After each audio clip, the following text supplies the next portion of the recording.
Welcome once again to these reflections on the Plenary Council of the Catholic Church in Australia.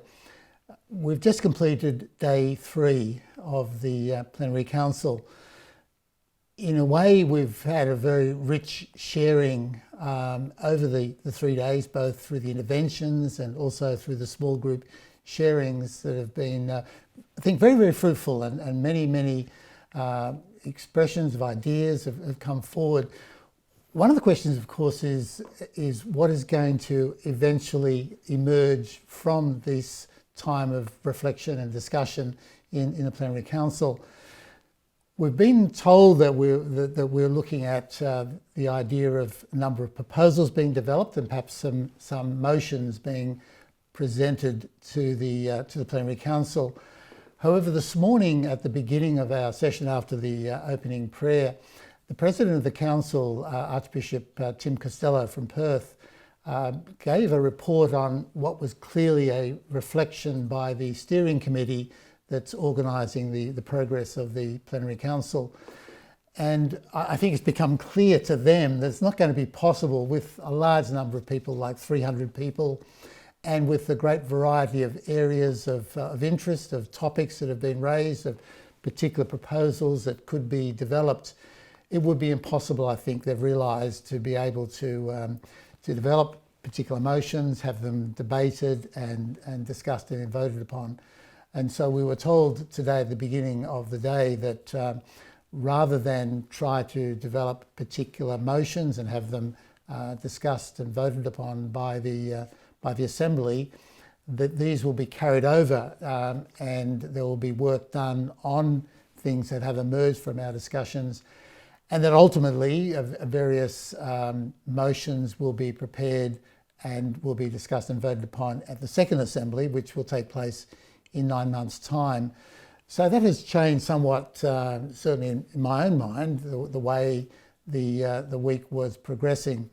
We're still encouraged to look at some concrete proposals, particularly through the small groups, and if they could be clarified and if a group could come to a consensus on a particular area, then these things could be carried through and prepared for the second Assembly of the Plenary Council. I'll come to that a little bit later in sharing about my own experience in my small group.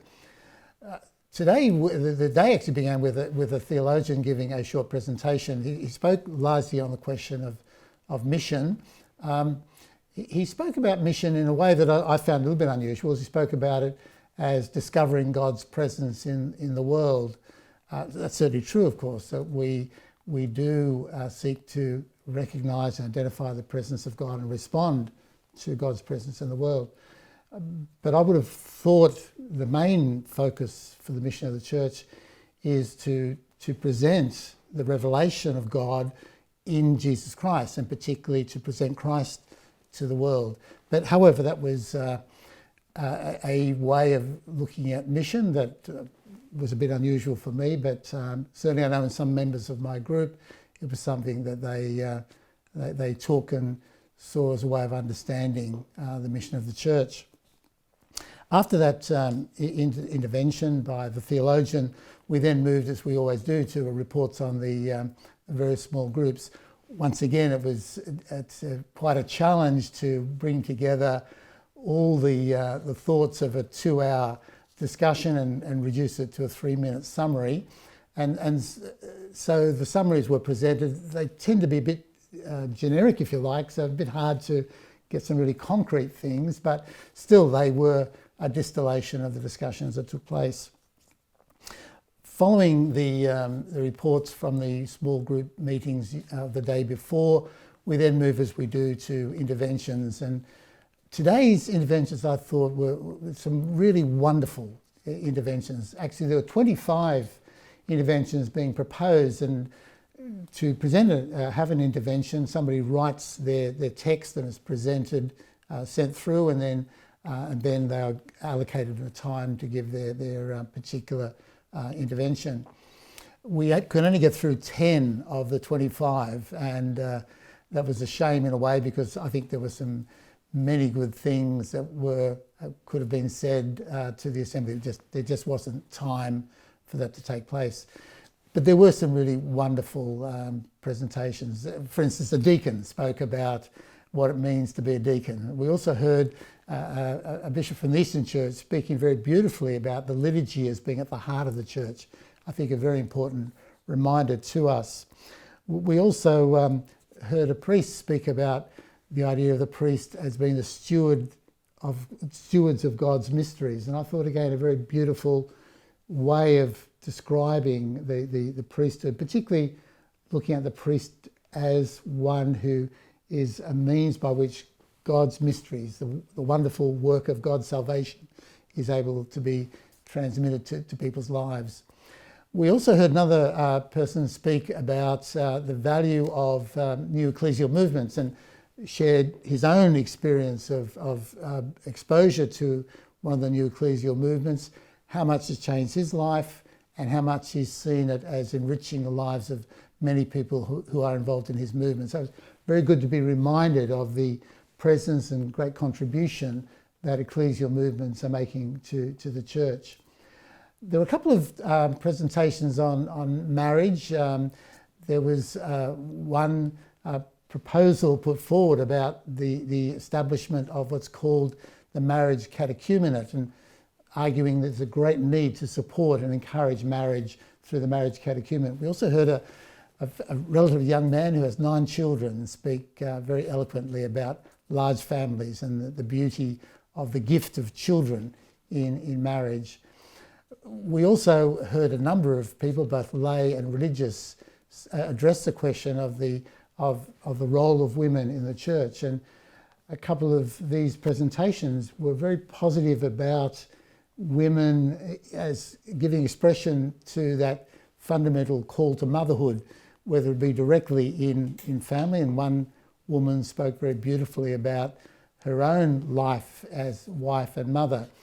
But also the whole idea that motherhood, the nurturing aspect of womanhood, can flow through in a range of ways, not necessarily only restricted to the family.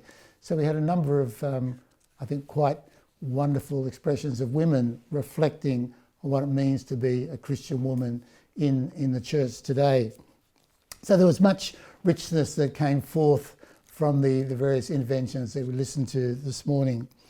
Then in the afternoon we met in our small sharing groups. And I might mention that in the spiritual reflections we had at the beginning, one young woman spoke very beautifully about the priesthood and how she really looked to priests living their vocation fully as a great source of help and support for her. It was a rather beautiful and very affirming presentation on the priesthood. We then moved in our group to explore the possibility, could we come up with some propositions? Our group had been looking a lot about parishes and particularly about the idea of parishes as being sources of mission. So a couple of proposals were put forward and discussed, but while a number of people understood the concepts and had the experience of what was being spoken about, others didn't and hadn't quite understood some of the concepts and some of the experience that was at the base of the proposals. It's very difficult with 30 people with very different experiences to be able to have a common mind, even though we did theoretically all agree that parishes need to be missionary. So in the end, we couldn't come to clarify a particular proposition, but we still want to return to that question on Friday when we meet again. I might just mention finally that tomorrow is a day of reflection, so we're not actually going to have the normal structure to the day, and so because it's a day of reflection, I think it'd be more sensible that we have a day off from these presentations. So tomorrow night I won't give a reflection on the day, but I will do so on Friday and on Saturday evening after the conclusion of the final day of the plenary. So please continue to hold the plenary before God in your prayer, and I look forward to speaking to you again on Friday. May God bless you.